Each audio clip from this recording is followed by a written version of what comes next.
नमस्कार प्रिय विद्यार्थियों, मैं पवन कुमार प्रवीण एक बार फिर आप सभी को निर्माण आईएएस अकेडमी में हार्दिक स्वागत करता हूं। यदि आप मेरे चैनल पर नए हैं तो सबसे पहले मेरे चैनल को सब्सक्राइब कीजिए, लाइक कीजिए, बेल आइकन को प्रेस कर दीजिए ताकि हर नई वीडियो की नोटिफिकेशन आपको आसानी से मिलता रहे। तो आइए आज की सेशन की शुरुआत करते हैं।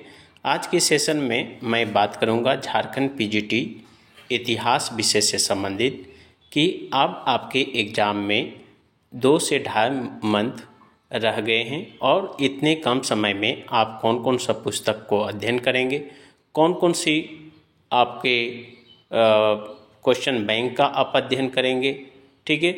आप ऑनलाइन टेस्ट कैसे बनाएं, ऑनलाइन टेस्ट कैसे दें, ये सारी चीज़ों पर आप पर बात करेंगे। तो देखते हैं, आप यदि एंशिएंट इतिहास की बात करते हैं तो एंशिएंट इतिहास में आपको 3 पुस्तक को मैं अध्ययन करने के लिए आपको सजेस्ट करता हूं। पहला जो पुस्तक है एंशिएंट इतिहास में आपके राम शरण शर्मा की पुस्तक है। यदि आप इस पुस्तक को नहीं अध्ययन किए हैं तो एक बार जो है सरसरी निगाहों से इसको आपको देख लेना चाहिए, क्योंकि ये पुस्तक एनसीईआरटी पर बेस्ड है, एनसीईआरटी पर बेस्ड है और बहुत मानक पुस्तक है, ठीक है। ये बहुत मानक पुस्तक है, आपके टेक्स्ट बुक के अंतर्गत आता है और यहाँ से जो है आपके प्रश्न जो है होने की संभावना बहुत है। इसके बाद जो है दूसरी पुस्तक है आपके वो वैदिक संस्कृति से है, डॉक्टर किरण कुमार थपलियाल का है। इसको हम आप लोग को पढ़ने की अवधि नहीं देते हैं। और प्राचीन भारत का इतिहास जो है झा एवं श्रीमाली की जो है तीसरी पुस्तक आप देख रहे होंगे स्क्रीन पर। तीसरी पुस्तक जो झा एवं श्रीमाली की जो पुस्तक है, आपको ये पुस्तक भी पढ़ने की ज़रूरत नहीं है। इसके जगह जो है आप मोटे तौर पर इस पुस्तक को आप देखेंगे। प्राचीन भारत एस के पांडे सर की पुस्तक है, बहुत अच्छा लिखा गया है। तो एस के पांडे सर की पुस्तक एक हो गया और एक आपके राम शरण शर्मा की जो एनसीईआरटी पुरानी एनसीईआरटी आता है, 2 पुस्तक आप प्राचीन भारत में आपको बेस बनाना है। इसके बाद जो है यदि जो बच्चे एस के पांडे सर को अध्ययन कर लिया है वो आप प्राचीन भारत का सौरभ चौबे की पुस्तक को आप पढ़ सकते हैं। सौरभ चौबे की पुस्तक थोड़ी मोटी है और हर चीज़ों को थोड़ा बड़ा चढ़ा करके लिखा गया है, तो ये ध्यान में रहे कि उसमें डूब नहीं जाना है। उसके महत्वपूर्ण चीज़ों को जो प्राचीन भारत का जो सौरभ चौबे की पुस्तक है उसको आप देख सकते हैं। लेकिन आपको बेस बनाना है किस पर, आप एस के पांडे सर की पुस्तक और आपके पुरानी एनसीईआरटी जो है उसको आप देख लेंगे, ठीक है। अब मध्यकालीन इतिहास की जब बात करेंगे तो मध्यकालीन इतिहास में आपके 11वीं कक्षा के इतिहास जो है मध्यकालीन भारत जो है 11वीं कक्षा का एनसीईआरटी बेस्ड है। इस पुस्तक को भी एक बार अवश्य आपको पढ़ना चाहिए, ठीक है। इसके साथ में आप एस के पांडे सर की पुस्तक मध्यकालीन इतिहास में पढ़ सकते हैं, लेकिन थोड़ा वो मोटी पुस्तक है, थोड़ा आपको एक गंभीरतापूर्वक और धैर्य के साथ में उसको आप पढ़ना होगा, ठीक है। इसके साथ में सौरभ चौबे सर की भी पुस्तक है मध्यकालीन भारत का इतिहास, है ना, यानी मध्यकालीन भारत का इतिहास जो है ये सौरभ चौबे सर की पुस्तक अच्छी पुस्तक है, पतली पुस्तक है और जो महत्वपूर्ण फैक्ट्स हैं वो हाईलाइट करके इसमें दिया है, तो आपको तेज़ी से आपको रिकॉल हो जाएगा। तो हम लोग मध्यकालीन इतिहास में 3 पुस्तक की बात करें, एक एनसीईआरटी, दूसरी पुस्तक बात किए मध्यकालीन भारत का सौरभ चौबे और तीसरी जो है एस के पांडे सर की पुस्तक पर बात करें किए। इसके बाद जो है मॉडर्न जो आपके हिस्ट्री है, तो मॉडर्न इतिहास में आप 12वीं कक्षा का आधुनिक भारत का इतिहास आता है, ठीक है। ये एनसीईआरटी बेस्ड है, इसको ज़रूर पढ़ना चाहिए। 5 से 10 दिन समय निकाल करके इसके महत्वपूर्ण जो बिंदुओं हैं उसको आप पढ़ करके नोट कर लेंगे, ठीक है। इसके बाद जो है आपके आधुनिक भारत का इतिहास जो है एस के पांडे सर की ये किताब जो है अवश्य पढ़ें। इस किताब को बार बार पढ़ें क्योंकि ये आपको बेस बनावे। तो मोटे तौर पर आप देखेंगे प्राचीन इतिहास, मध्यकालीन इतिहास और मॉडर्न इतिहास में एक एक पुस्तक जो है एस के पांडे के पास आपके होना चाहिए। इसके अलावे जो है आपके साइड बुक में जो जो हमने बताया उस चीज़ को आप नोट करके रखते जाएंगे। तीसरी पुस्तक जो है आपकी, दूसरी पुस्तक प्राचीन ये आधुनिक भारत में, वो B.L. ग्रोवर का है। ठीक है, B.L. ग्रोवर और अलका मेहता और असपाल की है। ठीक है, ये आधुनिक भारत का इतिहास, ये बहुत महत्वपूर्ण और टेक्स्ट बुक के अंतर्गत आता है और इसमें थोड़ा सा ये डिटेल दिया है। तो इसके जो महत्वपूर्ण बिंदु हैं उसको आप नोट करके रख लेंगे। चूँकि यहाँ से पिछले बार की जो पीजीटी के एग्जामिनेशन हुआ था, जो कई विद्यार्थी जो सफल हुआ, हमसे जो वार्तालाप हुआ, तो ये बताया कि ये पुस्तक बहुत कारगर है। विद्यार्थियों को एस के पांडे के साथ में इस पुस्तक को जरूर पढ़ना चाहिए। इसके बाद जो है स्पेक्ट्रम का जो है आधुनिक भारत का इतिहास।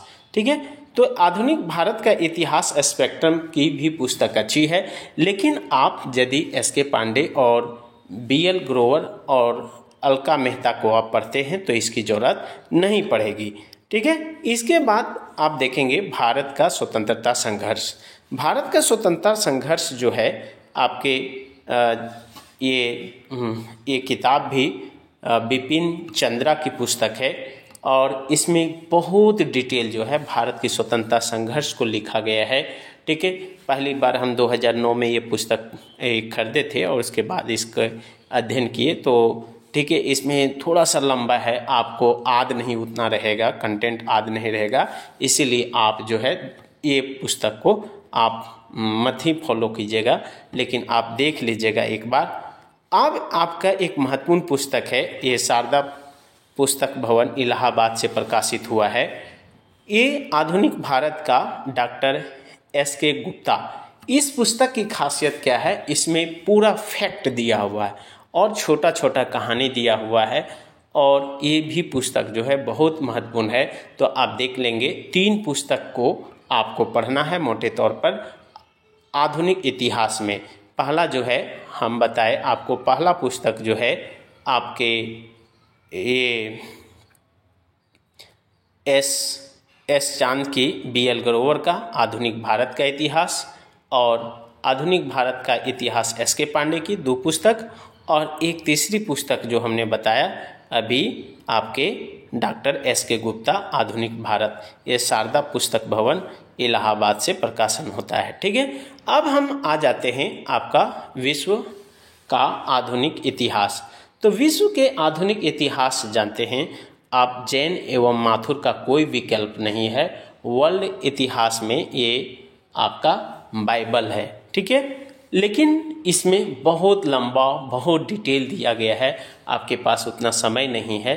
तो आप जो है विभिन्न जो है आपके छोटे बुक्स हैं, जिनमें से दृष्टि का एक आया है क्विक बुक विश्व इतिहास का, तो उसका पढ़ सकते हैं। और इसके अलावे दृष्टि का एक और आया था, उसको भी आप पढ़ सकते हैं। ठीक है, आप जैन एवं माथुर को भी फॉलो कर सकते हैं। हम बताएं कि उसका कोई विकल्प नहीं है, लेकिन चूंकि आपके पास समय कम है तो आप अभी सबसे पहले क्या करें, आपके दृष्टि का विश्व इतिहास का जो है ISPCS मुख्य परीक्षा पर केंद्रित पुस्तक है, इसको अवश्य पढ़ें। ठीक है, इसके बाद जो है आपके NCERT सार जो है 6th से 12th का जो है महेश कुमार बर्नवाल का विश्व इतिहास, इसको भी आप देख सकते हैं। लेकिन इसमें जो है आप NCERT जो सार है 6 to 12 का, इसमें थोड़ी सी अशुद्धता है, कहीं कहीं गलती है। हाँ, अब हम बात करेंगे विश्व इतिहास के प्रैक्टिस सेट पर। तो विश्व इतिहास के प्रैक्टिस सेट पर जब बात करेंगे तो एक पुस्तक आपके मार्केट में कलाम के नाम से विश्व इतिहास का जो है पुस्तक है, अरविंद भास्कर और अर्जुन प्रताप सिंह इसके लेखक हैं। ठीक है, तो यहाँ तक हम लोग देख लिए थे कि प्राचीन भारत, मध्यकालीन भारत और आधुनिक भारत और विश्व का आधुनिक इतिहास के बारे में कौन कौन से महत्वपूर्ण पुस्तकों का अध्ययन करना है। अब हम बात करते हैं कि कौन सा प्रैक्टिस सेट जो है आपको एक दो प्रैक्टिस सेट आप जिससे आप प्रैक्टिस करते हो, आपको वो क्या है, कौन सा प्रैक्टिस सेट आप खरीदे। तो पहला प्रैक्टिस सेट जो है घटना चक्र का है। ये प्रश्न पत्र जो है आपके IAS PCS की जितनी परीक्षाएं हुई है उस पर आधारित ये घटना चक्र की पुस्तक है। तो आप इस पुस्तक को आप मार्केट में उपलब्ध है, ठीक है, आप इसको पढ़िए, इसको प्रैक्टिस कीजिए। ये बहुत अच्छी पुस्तक है, आपको इससे नॉलेज बढ़ेगा। इसके बाद जो है आपका यूथ कंपटीशन टाइम्स की पुस्तक है, ये क्वेश्चन बैंक है। तो यूथ कंपटीशन टाइम्स का जो क्वेश्चन बैंक है इसमें 14,000 प्लस क्वेश्चन है और विभिन्न राज्यों के जो TGT और PGT का जो एग्जामिनेशन हुई है उसकी इसमें संग्रह है। इसके अलावे यूथ कंपटीशन टाइम्स का ही UGC नेट JRF के लिए हिस्ट्री का जो है पूरा एक पुस्तक निकाला है, जो 2011 से 2022 तक इसमें पूरा जितने भी UGC का ये हुआ है एग्जामिनेशन हुआ है, लगभग 31 सेट इसमें दिया गया है और सारे क्वेश्चन का ये एनालिसिस दिया है। तो इस पुस्तक को आप, यदि आपके पास समय है तो पहला आप घटना चक्र को बनाइए क्वेश्चन बैंक और दूसरा यूथ कंपटीशन को बनाइए, और वो दोनों बन गया तो अब यहाँ पर आप आ सकते हैं, नहीं तो इसकी ज़रूरत नहीं है। इसके बाद जो है NCERT का जो है ऑब्जेक्टिव भी आपके बाज़ार में उपलब्ध है, अमर उजाला का, तो उसका आप पढ़ सकते हैं। NCERT का जो आपके 6 to 12 है, हम इस पर 2-3 टेस्ट जो है ऑनलाइन टेस्ट लिए थे, तो वहाँ से भी जा कर के आप प्रैक्टिस कर सकते हैं, ठीक है।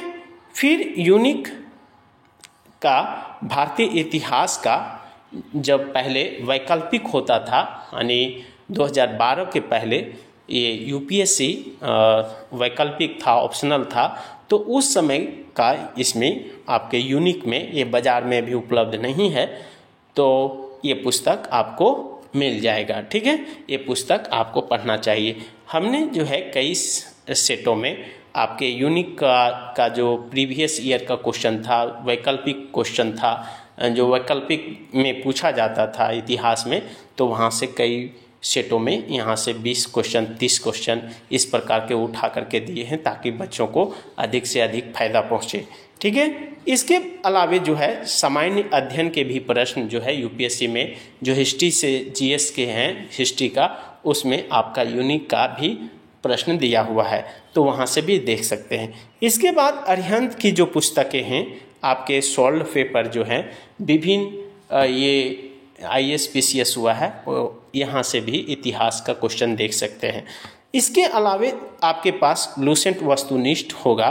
लूसेंट वस्तुनिष्ठ को जो है आप एक बार अवश्य देख लें, चूँकि ये बेसिक पुस्तक है, इसमें फैक्ट दिए हुए हैं और आपको फैक्ट भी याद करना है। तो इस प्रकार हम देख रहे थे कि आपको कौन सा मॉडर्न में, मिडिवल में और एंशिएंट हिस्ट्री में कौन कौन से क्वेश्चन बैंक बनाना है, कौन कौन से पुस्तक पढ़ना है। अब हम बात करेंगे कि कितने ऑनलाइन टेस्ट होगा, ठीक है। तो ऑनलाइन टेस्ट जो है आपके, जब हम ऑनलाइन टेस्ट की बात करेंगे, आइए अब ऑनलाइन टेस्ट की बात करते हैं। चूँकि आज आपके 22 अप्रैल 2023 हो चुका है और अप्रैल में मैं आपको 2 ही टेस्ट ले पाऊँगा और मई में इसके बाद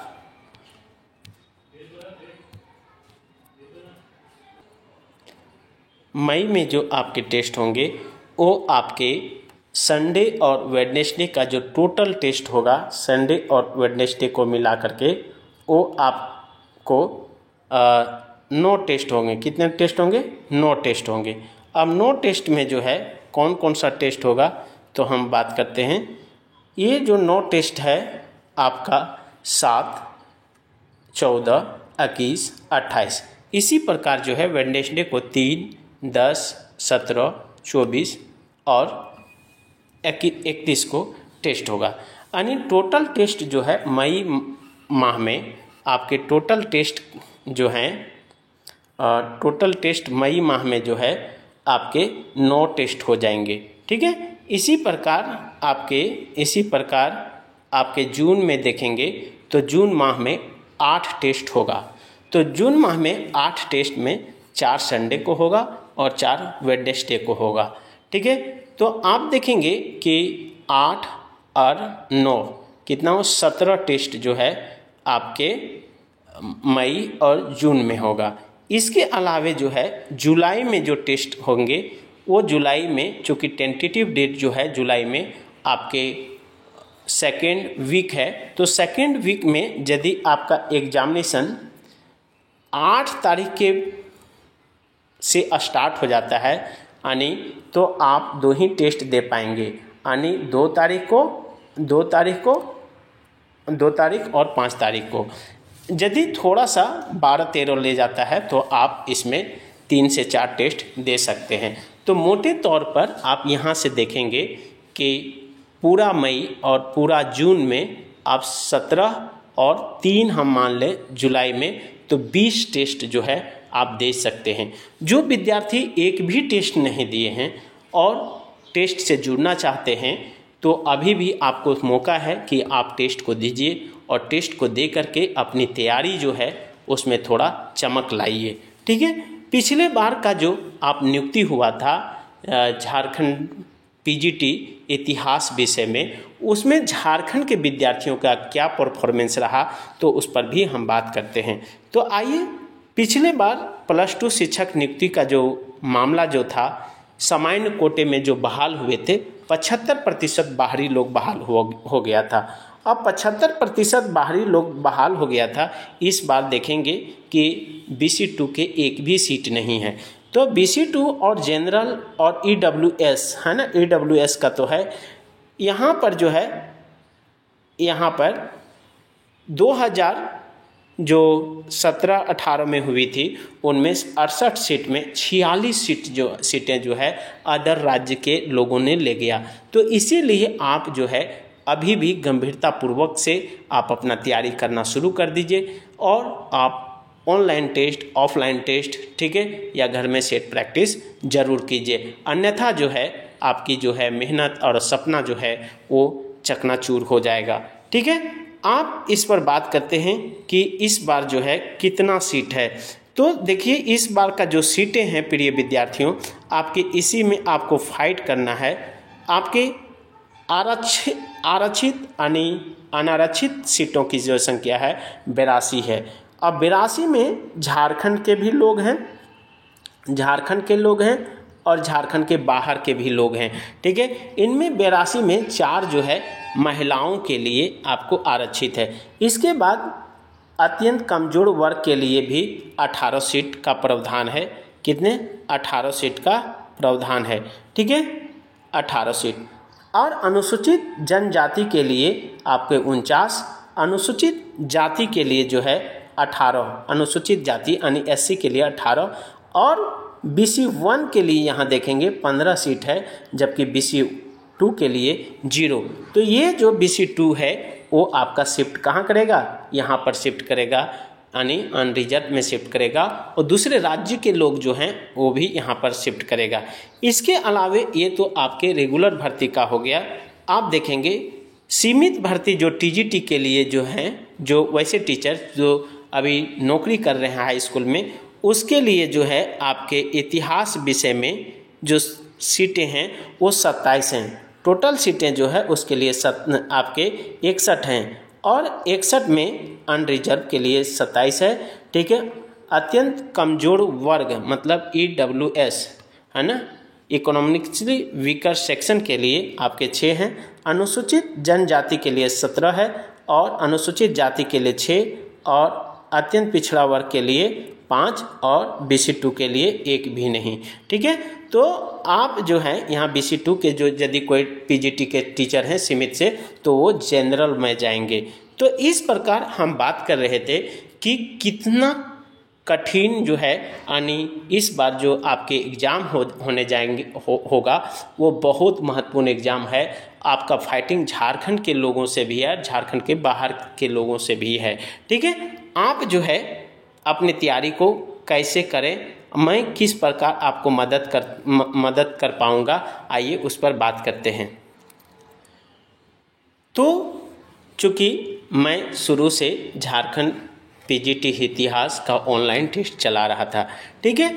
आप जानते हैं कि कुछ दिन मैं संडे को सिर्फ इसको आयोजित करता था, लेकिन अब जो है संडे और वेडनेसडे दोनों दिन जो है झारखंड पीजीटी का आपका ऑनलाइन टेस्ट सीरीज चल रहा है। आपको जो है 5 से 9 बजे के बीच रात्रि में आप कभी भी टेस्ट दे करके आप सम्मिलित कर सकते हैं, यानी ऑनलाइन टेस्ट जो है सबमिट कर सकते हैं। उसके साथ में आपको रिजल्ट आपको मिल जाएगा। ऑनलाइन टेस्ट से जुड़ने के लिए जो है यहाँ पर एक मोबाइल नंबर दिया है, उससे जो आपके गाइडलाइन है उसके अनुसार आप करेंगे, आप ऑनलाइन टेस्ट से स्वतः जुड़ जाएंगे, ठीक है। इसके लिए जो है 1 टेस्ट का जो फ़ी है बहुत कम फ़ी है, 25 रुपया। 5 टेस्ट यदि आप लेते हैं तो आपको 100 रुपया लगेगा। फिर 10 टेस्ट का 249, और कोई एक भी टेस्ट यदि नहीं दिया है तो आप 15 टेस्ट एक बार परचेज करके, ठीक है, 300 में आप पूरा टेस्ट को दे सकते हैं। अब जो टेस्ट होगा कल यानी संडे को जो होगा आपके 23 अप्रैल को, वो टेस्ट नंबर 16 होंगे, ठीक है। तो टेस्ट नंबर 16 होगा, और इसके बाद जो है मई और जून और जुलाई में जो टेस्ट होंगे वहाँ पर 20 टेस्ट होगा, और वो टेस्ट जो है आपके महा टेस्ट होगा।